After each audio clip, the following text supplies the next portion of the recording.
Hi everyone, welcome to Breathe and Bake, where we focus on mindful cooking and mindful eating, and we invite you to slow down in the kitchen and spend a moment with us, learning how to really cook and eat with intention. So today we are going to be making some granola bars. The thing that I love the most about these granola bars is that you could really customize them to the flavors that you enjoy or to seasonal flavors as well.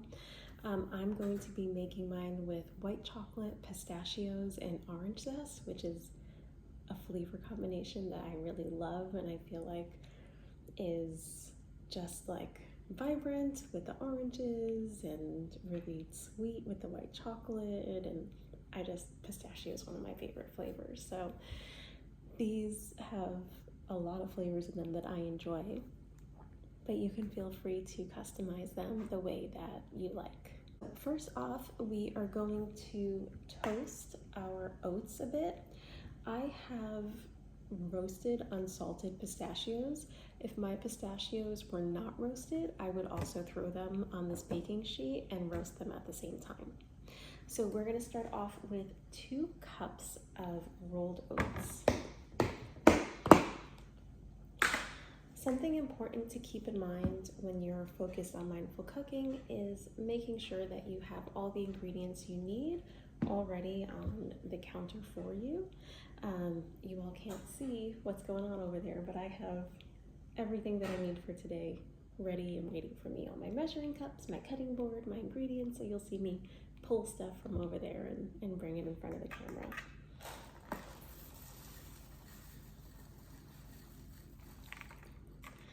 One of the fun things I think about mindful cooking is just enjoying all the sounds like that of the oats going into the measuring cup and pouring onto the baking sheet, enjoying the smells. So once we get these into the oven, we'll be able to start smelling them toast. You'll definitely have that scent if you are adding nuts onto your baking sheet too. You can really smell like the roasting of whatever nuts you put into the oven. So I'm just trying to spread these into a thin layer to make sure that they are going to toast up a little bit evenly. And I'm doing this because these are actually not going to go into the oven after I mix them all together.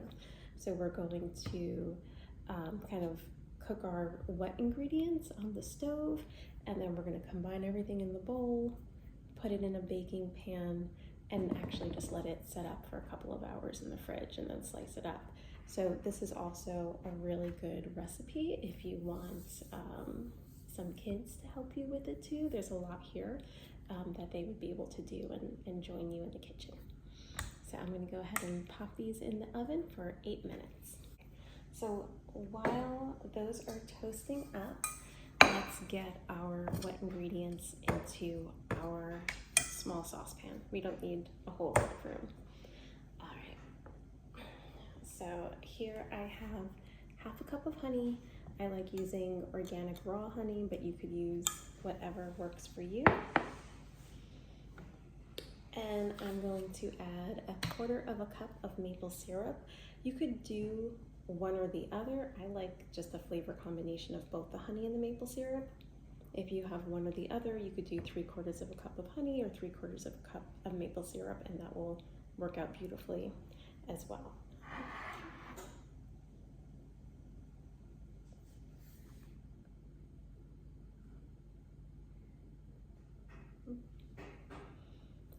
I love the way maple syrup smells. It reminds me of like pancakes and waffles. It's so good. All right, and I'm going to use a spoon to help get everything out of here because you know that honey is going to be so sticky.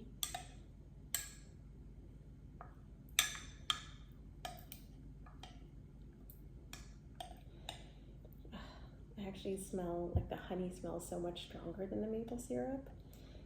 So I just smell the really floral, sweet scent of that honey right now.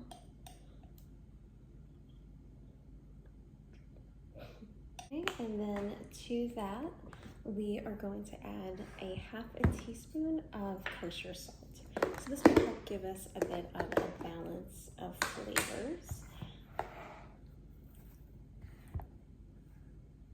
All right, and then what we're going to do is just cook this for a couple of minutes on medium heat to let these flavors come together. I don't want it to get too hot because this is going to have to cool completely along with the oats before we mix all of our ingredients together.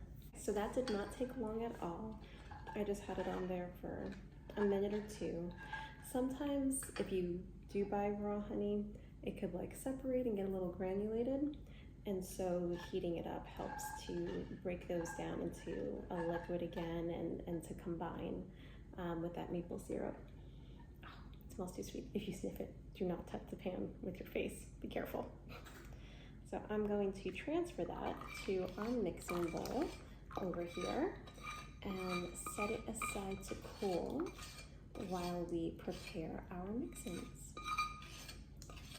I'm gonna bring my cutting board over, and I have my delicious chocolate chips and my amazing pistachios, and then slide my oranges over. I'm going to mix my orange zest in here with them. When I am using the zest of the citrus, I do try to buy organic, you know, depending on if it's not too expensive and if they have it available. But it's one of those times that I really look to buy the organic variety of citrus as if I'm using the zest.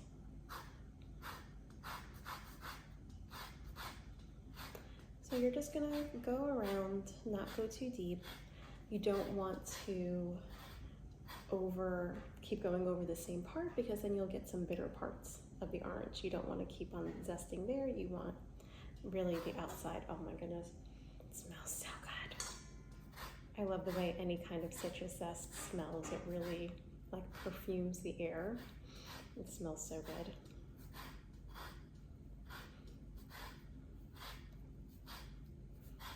I think this goes without saying, but please do not throw out your oranges because we're only using the zest in this recipe. After you're done using the zest, you could of course just slice them up and have orange slices as a snack. You could squeeze them and have a very small glass of orange juice probably. You could use the orange juice as a marinade for meats or seafoods along with other spices. So there's lots of things that you can do with the orange so that you are not wasting the delicious and healthy fruit that's inside of here. All right, on to my second one.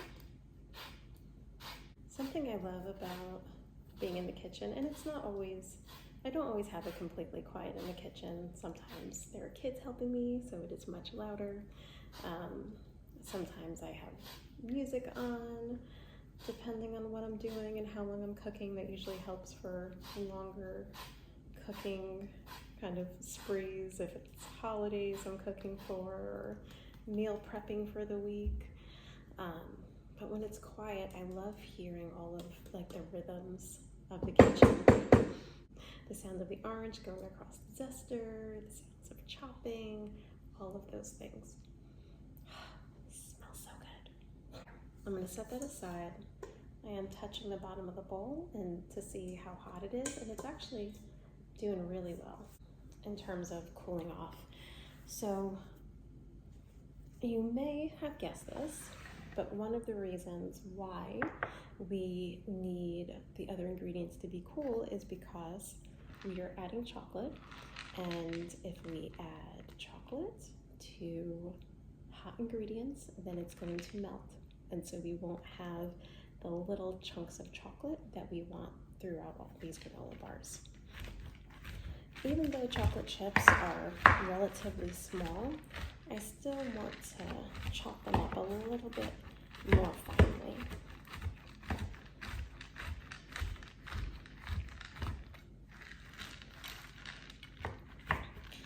And really, type of chocolate is a preference.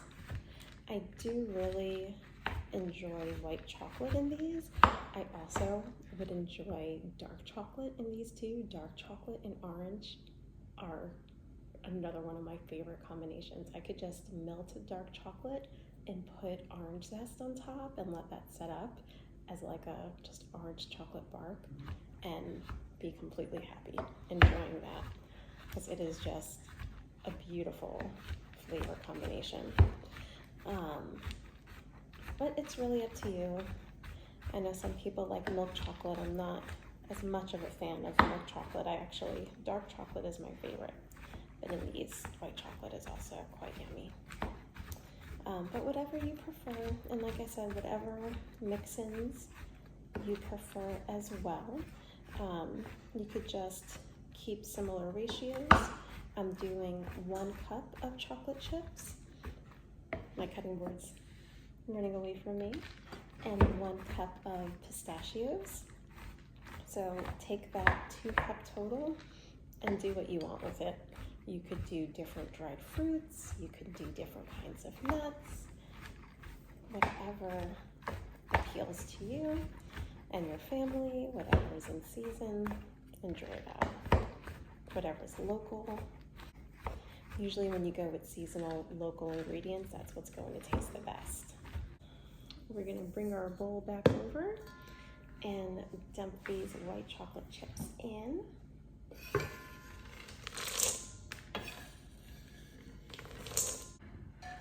Oh, I dropped a chocolate chip. I promise it was not on purpose.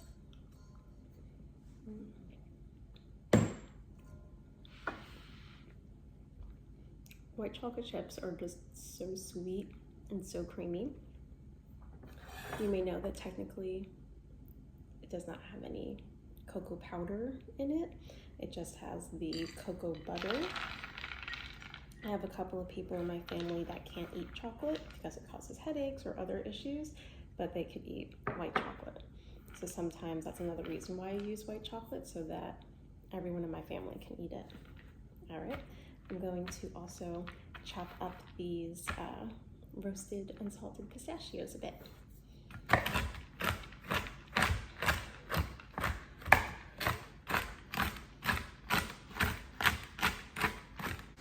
I think pistachios are so pretty because they have greens and yellows and purples and browns. It's a very colorful nut to put into our granola bars. We took both kids out of the country for the first time last year, and we went to Italy, and I had like pistachio everything. I had pistachio gelato, I had pistachio espresso, I had pistachio cannolis, I had pistachio croissants and crepes and just all different sorts of pastries with pistachio. So delicious. Oh, no, I lost one. That's okay.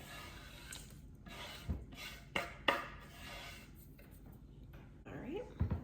And then last up, we are going to do a cup of either peanut butter or almond butter.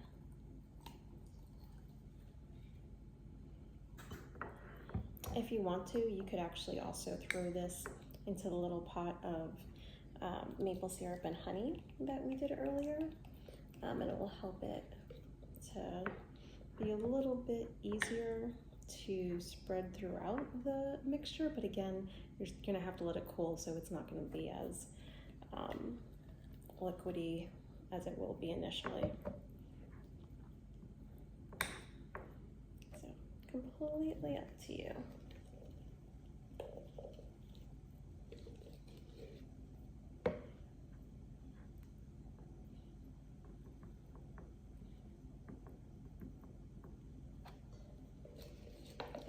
I think we are going to finish up my jar.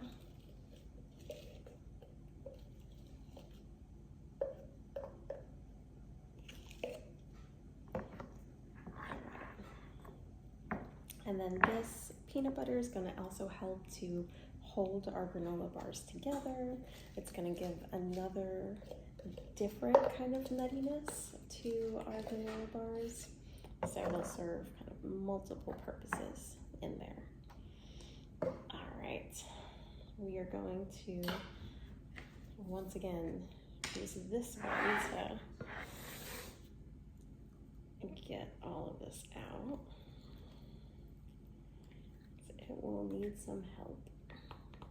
I wish you were here to smell this. It smells so good. And we're going to start mixing these, and then we will add our oats and continue to combine.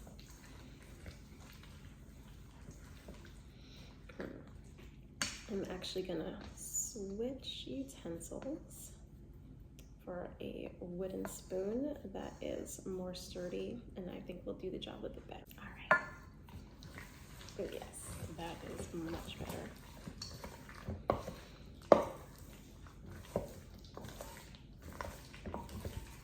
Okay, I'm gonna show you what it looks like right now. So you can see all of those chunks of white chocolate and pistachio are all combined in there with the peanut butter as well, and the maple syrup, and of course the honey. The oats have cooled off. I could easily touch them with my hand.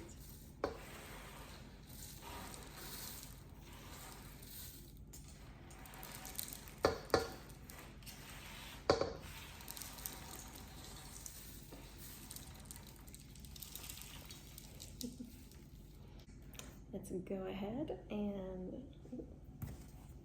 clean our hands for a second.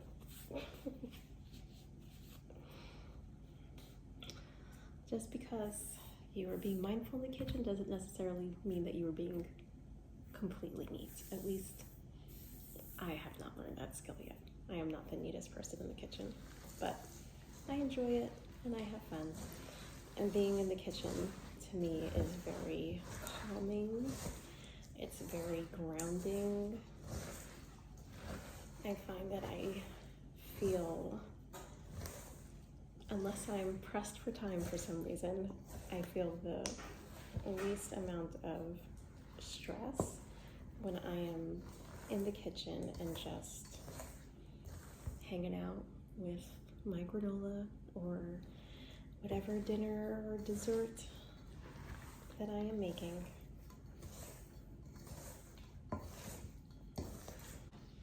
We are going to use a 9x9 pan, and we're going to line it with parchment paper.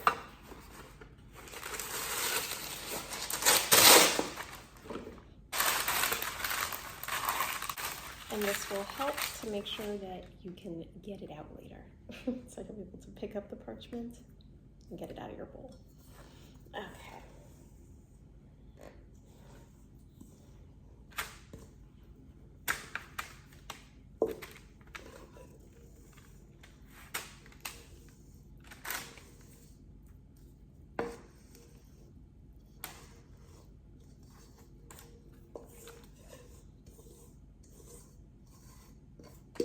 So this is going to be very sticky. What I like to do is slightly moisten my hands and with water, and then that helps it to not stick so that I can press it down. So I'm going to try to get some excess water off and then press. And look, good. If it starts sticking again, which it will after a little bit, it's going to absorb that water. Just do it again. There's other things you could do. You could like get plastic wrap and push it down, but I hate wasting stuff like that for just pressing something into a pan. So I'd rather use my hands. I'm gonna spin it around, try to make sure it's even. So here we are. I'm gonna go pop this into the fridge for a couple of hours, and then we will come back and slice it up and taste it. We are back and we are ready to try our granola bars. So, like I mentioned, we're gonna use the parchment paper to lift them up and put them on the cutting board. Just like that. I immediately smell all the peanut butter.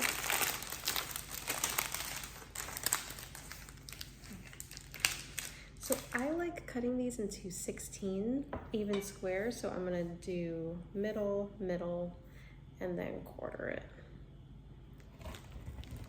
Oh, do you hear that crunch?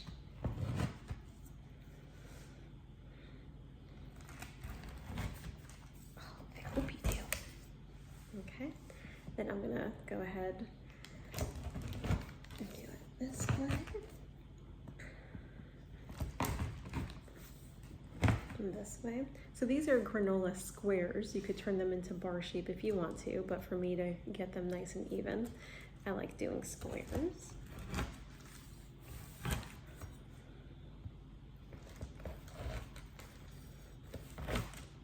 Okay.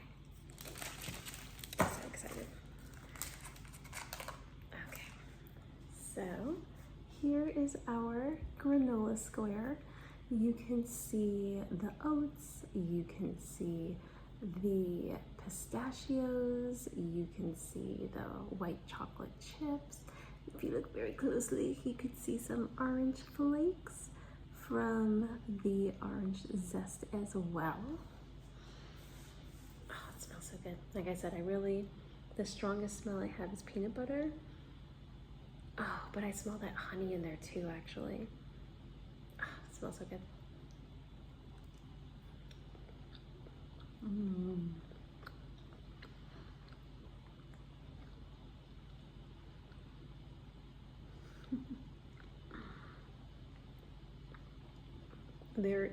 I took a little bite and there is so much flavor in that bite. You really taste the orange zest. It like cuts through like a lot of that peanut butter. You have like the crunch of the chocolate chips and the oats and the pistachios, and it's just so much flavor. Like you have the honey, you have the maple, you have the white chocolate, the pistachios. There's so much flavor, but they all go so nicely together.